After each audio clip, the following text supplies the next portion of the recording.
Hello and welcome to another fun-filled edition of Adam's Music Box, where today I want to talk about someone whose infamy is probably equal to his musical fame, and that's Phil Spector. Behind me is the Ronettes, one of the many girl groups that he produced, and he was even married to Ronnie, who was called Ronnie Spector. And we'll get to the controversial aspects of Phil Spector in a moment, but let me just talk about what made him unique. He's known for what was called a wall of sound style of production that was tailor made for AM radio, because that's how most people would have been listening to these pop songs aimed at teenagers in the late 50s and early 1960s.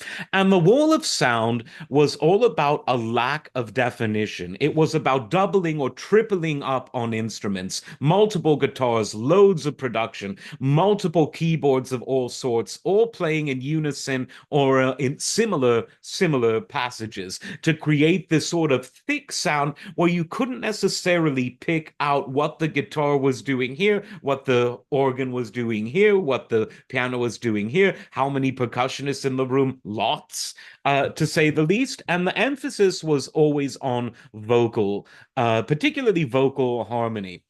And some of his his initial group that he produced and wrote for was the Teddy Bears.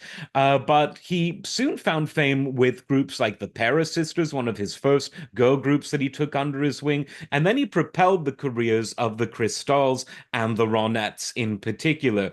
He later on worked with Ike and Tina Turner. And in the middle of his career, when it was really at its peak, he worked with a male vocal group, a wonderful duo that we all know and love, the Righteous Brothers, and Spector co-wrote and produced so many of their top hits. You've Lost That Love and Feeling, Unchained Melody, Ebb Tide, and my favorite Righteous Brothers song, which is not necessarily one that is played as much as the others I mentioned, and this is Just Once in My Life. Absolutely wonderful song.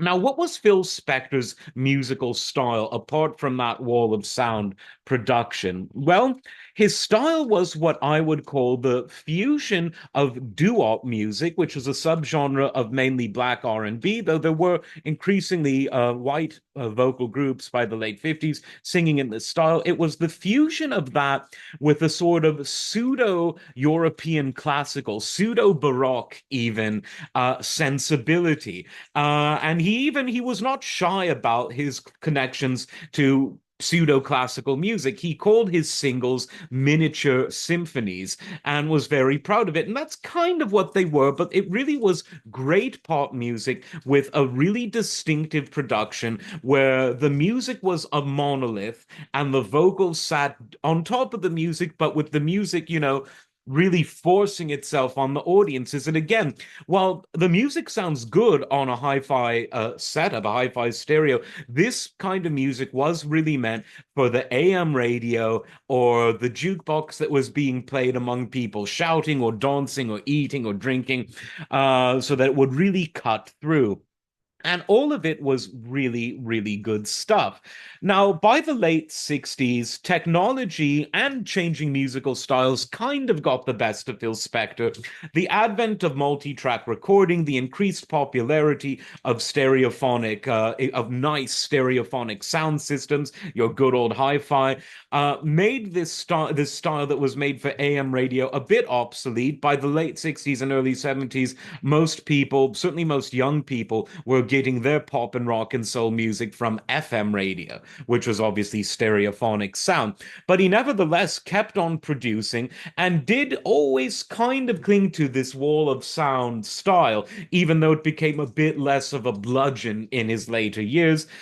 He worked with George Harrison, producing a lot of his singles, My Sweet Lord and Isn't It a Pity, What Is Life, all from his All Things Must Pass album, which itself was produced by Spector. He controversially produced the Lost Beatles album to be released during the Beatles' time together, and that was Let It Be. Paul McCartney didn't like the embellishments that Spector added, and decades later, a Let It Be Naked was released. The single itself, Let It Be, there were multiple versions: the Spector version, the Naked version, and one that's my favorite that was produced by George Martin, the man who produced most of the Beatles stuff. He worked with the Ramones in the late 70s and produced some hits for them, like Rock and Roll High School.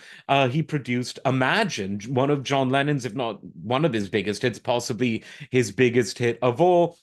But he tended to retreat more and more from the spotlight the older he got, and he became crazy, let's say. Some would say he was always crazy. He was a terrible husband, according to Ronnie. She got away from him. He was a nasty man, and eventually he got a reputation for playing with loaded guns while in the company of other people, in his big mansion in Arcadia, just outside of city of LA.